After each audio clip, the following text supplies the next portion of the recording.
Friends, welcome back to T point tech. Student C language की series में आज हम स्ट्रिंग लाइब्रेरी का फंक्शन डिस्कस करेंगे जिसका नाम है strpbr। ये फंक्शन यूज किया जाता है स्ट्रिंग की अकरेंस को चेक करने के लिए। चलिए पहले इसका सिंटैक्स समझते हैं, फिर इसका प्रोग्राम डेवलप करेंगे। स्टूडेंट, फंक्शन है strpbr। This function searches for the first occurrence in a string of any of the specified character and returns a pointer to that position in the string। ये इसकी definition है। ये function का जो syntax है उसमें आपको अपनी ओरिजिनल स्ट्रिंग पास करनी है, ठीक, जो आपने यूजर से इनपुट ली है, और एक दूसरी स्ट्रिंग पास करनी है जिसको आपको इसमें सर्च करना है। यानी कि ये है आपकी स्ट्रिंग 1, ये है आपकी स्ट्रिंग 2। अब ये स्ट्रिंग 2 को स्ट्रिंग 1 में सर्च करेगा और उसकी जो फर्स्ट अकरेंस होगी उसका जो पॉइंटर है, लोकेशन है, उसको आपको रिटर्न करके देगा। और अगर सर्च नहीं हुई तो आपको नल रिटर्न करके देगा। वो मैंने आपको यहाँ पे दिया है नोट 2 में कि if none of the character are found then null is return. Clear? Note 1 में लिखा है कि ये एक्सक्लूड कर देगा नल कैरेक्टर को। नल कैरेक्टर क्या होता है स्टूडेंट? /0, यानी /0 को ये कंसिडर करके नहीं चलेगा। क्लियर है? चलिए आपको एग्जांपल देके समझाते हैं कि आपने एक स्ट्रिंग दी है S1 में, that is how are you, और S2 में आपने स्ट्रिंग ली है, एक ली है आपने T और एक ली है आपने E। ओके, चलिए सबसे पहले टी को ढूंढेगा। स्टूडेंट्स में टी है? नहीं है। फिर ये ई को ढूंढेगा, ई है, यहां मिल गया। तो बस यहां से ये इतने स्ट्रिंग का जो लोकेशन है, पॉइंटर है, वो आपको रिटर्न कर देगा। क्लियर है? आपने S2 में, अगर आपने S2 में लिखा होता टी टी, क्या इसमें टी कहीं प्रेजेंट है? नहीं है, तो रिटर्न करके देगा नल। ये मैंने नोट ऊपर जो यहां पर लिखा है 2, इसकी एक्सप्लेनेशन है कि टी जो है वो इस स्ट्रिंग 1 में कहीं भी प्रेजेंट नहीं है, तो इसने आपको रिटर्न करके दिया है नल। S2 में टी नहीं है लेकिन सेकंड कैरेक्टर क्या है? ई, वो है, तो ये रिटर्न करके देगा pointer to that location where E is present. Clear है? चलिए इस प्रोग्राम को डेवलप करके देखते हैं और ये फिर आपको और ज्यादा क्लियर हो जाएगा, समझ में आ जाएगा कि किस तरह से वर्क कर रहा है।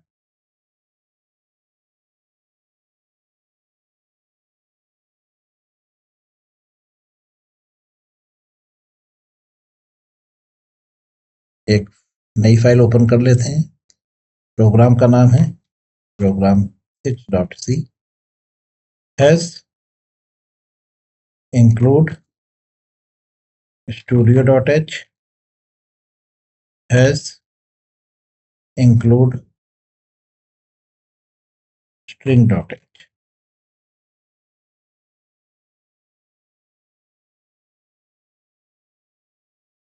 void main, एक आपने कैरेक्टर पॉइंटर लिया है स्ट्रिंग, जिसमें आपने लिखा है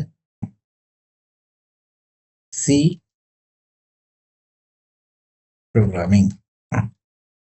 ठीक है स्टूडेंट, इस फंक्शन का यूज किस तरह की एप्लीकेशन में किया जाएगा?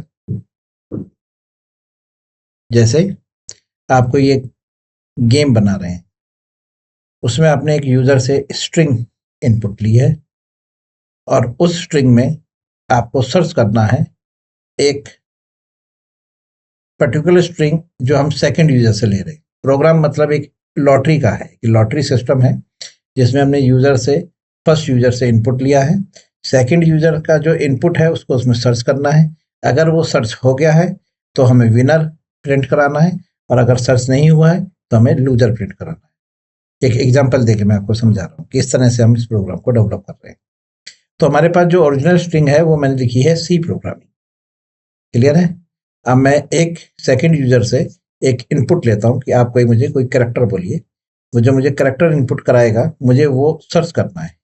अगर वो इसमें सर्च हो गया, ठीक है, तो प्रिंट हो जाए। जैसे उससे विनर मान के चलिए 2 करेक्टर या 3 करेक्टर उससे इनपुट लिए, उनमें से अगर एक भी करेक्टर मैच कर गया तो ये विनर रिप्रेजेंट कर देगा। ठीक है, इस तरह के प्रोग्राम से आप उसको यूज कर सकते हैं। ये मैंने आपको एग्जांपल दिया है। ठीक है, आपने करेक्टर लिया है पॉइंटर S1, जिसमें आपने यूजर से आपने लिखा है सी प्रोग्रामिंग। आपने यूजर से कहा कि 2 करेक्टर को ही बताइए, उसने कह दिया टी और ई,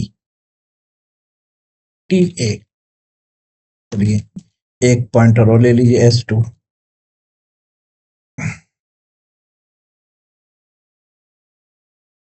इसमें उसने कह दिया है आपसे ZI करेक्टर। एक पॉइंटर और ले लीजिए S3, इसमें उसने दिया है TT। ठीक है, टी और कुछ और रख लीजिए, टी और बी। अब हम इसको सर्च करते हैं। ठीक, सबसे पहले आपने लिखा है STRPBRK।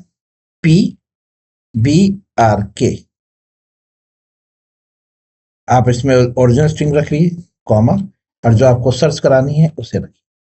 क्लियर है? और ये रिटर्न में आपको रिजल्ट में पॉइंटर लोकेशन रिटर्न करेगा जो आपकी सर्च स्ट्रिंग है उसकी। तो आपने लिखा result1, ये भी आपका कैरेक्टर टाइप पॉइंटर है result1, ये आ गया है result1। इसी तरह से आपने result2 और result3, इसमें आपने पास करी है 2, इसमें 3।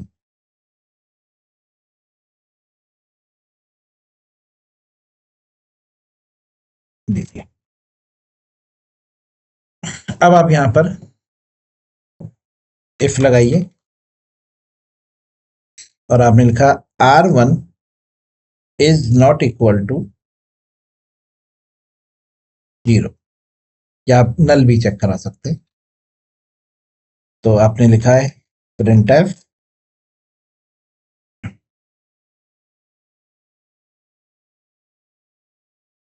user1 is winner, else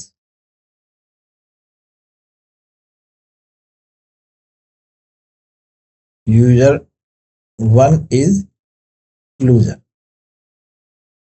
okay, चलिए इसी तरह से आप result2 को चेक कराइए कि result2 ने क्या है। result2 के साथ आपने लिखा है result2 is not equal to 0, तो user2 is winner और user2 is loser। इस तरह से आप result3 को कराइए।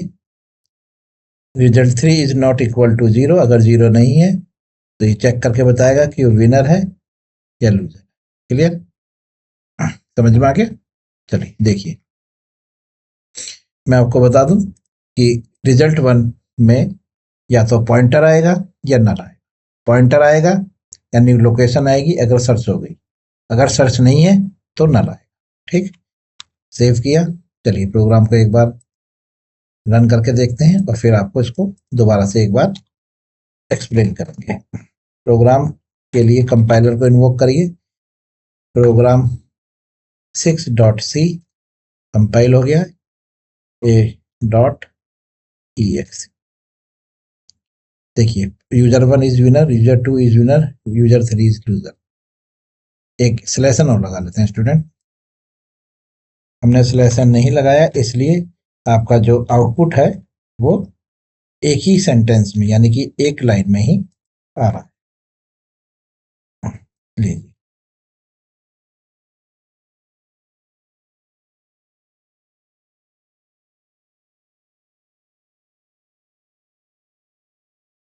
देखिए user1 इज विनर। क्यों? कि user1 ने जो इनपुट दिया था उसने दिया है TA। टी तो प्रेजेंट नहीं है लेकिन ए तो है ना, इसलिए विनर हो गया। स्ट्रिंग 2 में यानी user2 ने ZI इनपुट करा था, Z प्रेजेंट नहीं है लेकिन I प्रेजेंट है इसलिए वो भी विनर है। थर्ड यूजर ने T और B दिया था, ना इसमें T प्रेजेंट है ना B प्रेजेंट है, इसलिए वो लूजर है। क्लियर है? समझ में आ गया किस तरह की एप्लीकेशन में आप इसको यूज कर सकते हैं फंक्शन को? अच्छा, एक चीज और देख सकते हैं कि स्टूडेंट जहां भी ये जैसे टी और ए यहाँ प्रेजेंट है, ये ए है, तो सबसे पहले ए आपको यहाँ मिला होगा, तो इसने यहाँ से ये पूरी स्ट्रिंग रिटर्न करी होगी। हाँ जी, यानी कि S1 में AMMING ये आया होगा। मैं आपको दिखा सकता हूँ, आप चाहो तो यहाँ पे इसको प्रिंट करा के देख सकते हैं। ये देखिए परसेंटाइल S, और यहाँ पर प्रिंट कराइए आप S1, फिर आपने प्रेस कराया S2 और फिर प्रिंट कराइए आपने S3। तो S3 में तो नल आएगा, जेड प्रेजेंट नहीं है, आई प्रेजेंट है, तो इसमें आएगा ING।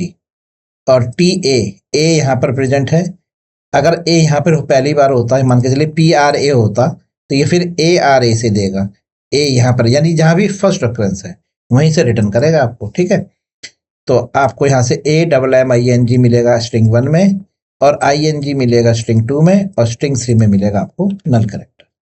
चलिए देखिए,